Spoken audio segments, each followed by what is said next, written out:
Meet చూస్తున్నాను. అంటే ఒక బాధ కనిపిస్తుంది మీ లోపల. అది ఏంది? అసలు ఎందుకని ఆల్రెడీ మీ సినిమా జనవరికి రిలీజ్ అయింది. మళ్ళీ ఎందుకని పదే పదే ప్రెస్ మీట్స్ ఎందుకు పెడుతున్నారు?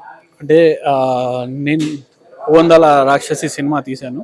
యాక్టర్ డైరెక్టర్ షిరాజ్ మెహదీ నా పేరు. అయితే ఈ సినిమా ఒక బ్లాక్ బస్టర్ హిట్ సినిమా. యాక్చువల్గా నా లైఫ్లో ది బెస్ట్ సినిమా.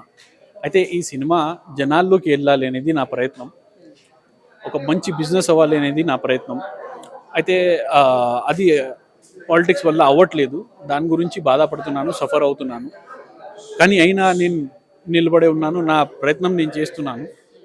దేవుని దేవుడి దేవుళ్ళ ఏదైనా జరిగిందంటే మంచి 100% సినిమా రిలీజ్ మంచిగా చేస్తాను.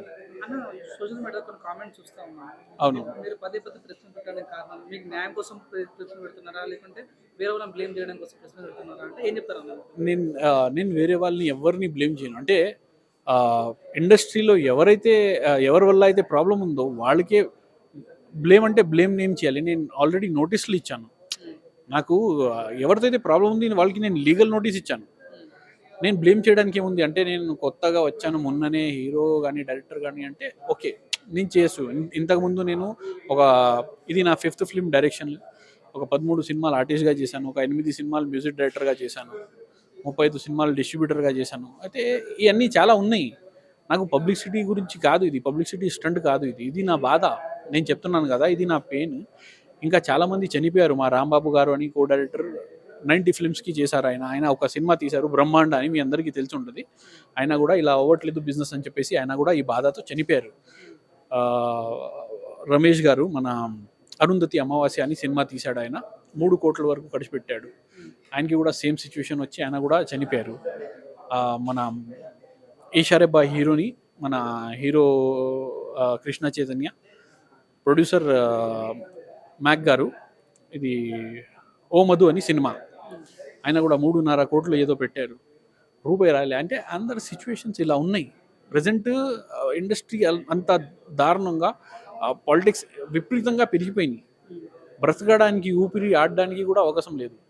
క్యూబ్, యూఎఫ్ఓ రేట్లు ఇండియాలో ద హైయెస్ట్ రేట్ మన ఇండియాలోనే ఉన్నాయి, ఇక్కడ తెలుగులో. అయితే అది తగ్గట్లేదు. ఇవన్నీ చాలా ప్రాబ్లమ్స్ ఉన్నాయి. తమిళ్, కన్నడ, మలయాళం, శాటిలైట్, హిందీ, ఓవర్సీస్ ఏ రైట్ కూడా సేల్ అవ్వట్లేదు ఈ మధ్య. దానివల్ల అందరు చాలామంది బాధపడుతున్నారు. అందు గురించి ఇది చేస్తున్నారు. అన్న ఒకటి ఏంటంటే, మీ సినిమాలో దమ్ము ఉంటే ఆటోమేటిక్గా ఓటీటీలో కానీ లైక్ ప్రజలు దాన్ని స్వీకరిస్తారు. సో అనుకుంటే ఇప్పుడు చూసిన గతంలో ఆర్జీవి గారు లాంటి పెద్ద డైరెక్టరే యూట్యూబ్లో సినిమా రిలీజ్ వదిలేరు. మీరు అనుకుంటే కూడా యూట్యూబ్లో రిలీజ్ చేసి ఓటీటీలో రిలీజ్ చేయొచ్చు కదా. ఎందుకు మీరు పదే పదే అంత బాధపడడం ఎందుకు అంటే మీరేం చెప్తారు?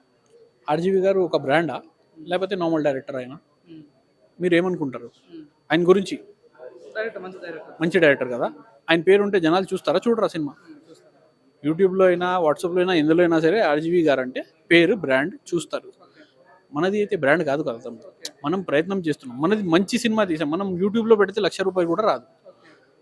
ఇంకా ఇందులో ప్రాబ్లం ఏంటంటే, మీరు తీస్తున్నారా, ఇప్పుడు ఈ వీడియో ఏదైతే అవుట్పుట్ వస్తుందో మీరు తీసుకెళ్ళి యూట్యూబ్లో పెట్టండి, దానికి రిపోర్ట్ చేస్తారు. ఎవరు? ఐటీ సెల్ ఉంది వీళ్ళకి. ఒక ఐటీ సెల్ వల్ల రిపోర్ట్ చేయడం వల్ల మీ వ్యూస్ పెరగదు, మీకు అక్కడ మళ్ళీ ఈ షాట్ కనపడదు, లిస్ట్లోనే కనపడదు. అంటే అంతమంది అక్కడ కూర్చొని కొత్త ఐడీస్తో ఇది రిపోర్ట్ చేస్తూ ఉంటారు. అంటే విపరీతంగా పాలిటిక్స్ ఉంది. ఆ పాలిటిక్స్ తగ్గాలి.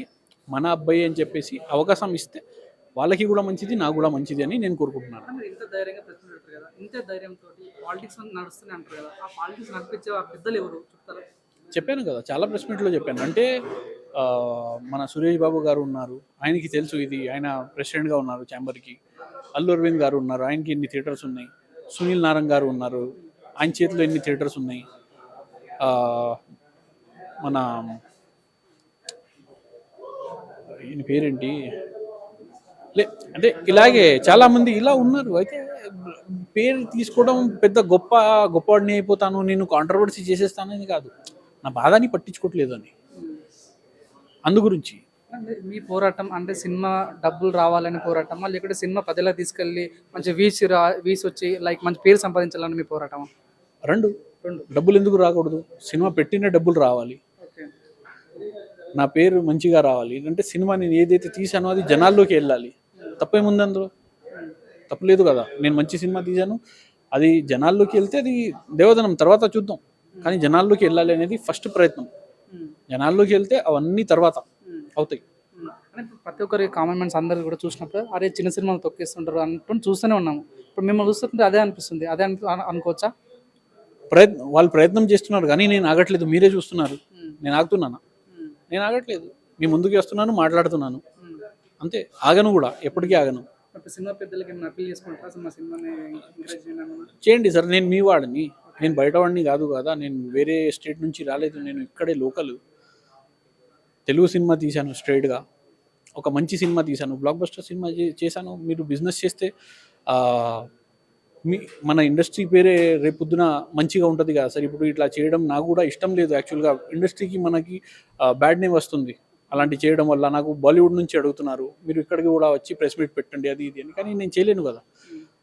మన వాళ్ళది పేరు బ్యాడ్ అవ్వకూడదు అని చెప్పేసి ఇక్కడే మనది ఇక్కడ వరకే నేను చేస్తున్నాను. అందరు రాక్షసి సినిమాలో చాలా పెద్ద వాళ్ళు నటించారు, కీర్తి వరం లాంటి వాళ్ళు నటించారు. ఎందుకంటే మీరు ఒక్కరు సోలో ప్రెస్ మీట్ వస్తున్నారు, వాళ్ళకి కూడా ఇబ్బంది అయింది కదా, వాళ్ళు ఎందుకు రావట్లేదు? వాళ్ళకి ఏమి ఇబ్బంది అయింది? వాళ్ళు ఏమైనా డబ్బులు పెట్టారా, లేకపోతే వాళ్ళు సినిమా తీసారా? వాళ్ళు ఆర్టిస్ట్గా పనిచేశారు, వెళ్ళిపోయారు.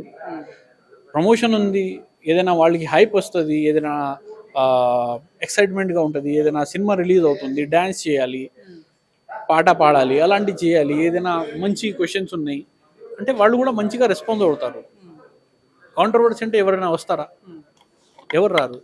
అదే ప్రాబ్లం. చివరిగా చాలా మందికి అంటే సినిమాలకు రావాలని కోరిక చాలా మందికి ఉంటుంది. సో మీరు ఇబ్బంది పడ్డారు, మీరు అలా ఫేస్ చేశారు కాబట్టి వాళ్ళకి ఏం చెప్పచ్చు? కొత్తగా వచ్చిన యంగ్ జనరేషన్ వాళ్ళకి సినిమా లైఫ్ ఫీల్కి రావచ్చా, ఇటు సినిమాకి తీయొచ్చా అంటే మీరేం చెప్తారు? నేను ఒకటే చెప్తాను, ఫస్ట్ లైఫ్లో ఒకటి డిసిప్లిన్ ఉండాలి. ఫస్ట్ అన్నీ నేర్చేసుకోండి, అంతా నేర్చుకోండి ఒక లెవెల్లో. అంటే మీకు బిజినెస్ గురించి తెలియాలి, మీకు సినిమా ఎలా తీస్తారో తెలియాలి, అన్నీ ఒక అనుభవంతో మీరు తీయండి. మీ ప్రయత్నం మీరు చేయండి. మనకి ప్రేమ ఉన్నప్పుడు అయితే ఎవరు ఆపలేరు కదా. మీ ప్రయత్నం చేసినప్పుడు కానీ ఇది ఫాలో అవ్వండి, డిసిప్లిన్గా ఉండండి. మంచిగా మీరు మీ లక్ష్యం ఏదైతే ఉందో మీరు కష్టపడండి, 100% మీకు మంచి రెస్పాన్స్ వస్తుంది అనేది నేను కోరుకుంటున్నాను. ఓకే సార్, ఆ విషయాలు జస్ట్ మీరు అనుకునే కావాలని ఓకే, మీ అందరికీ ధన్యవాదాలు తెలియజేస్తూ థ్యాంక్ యూ అండి.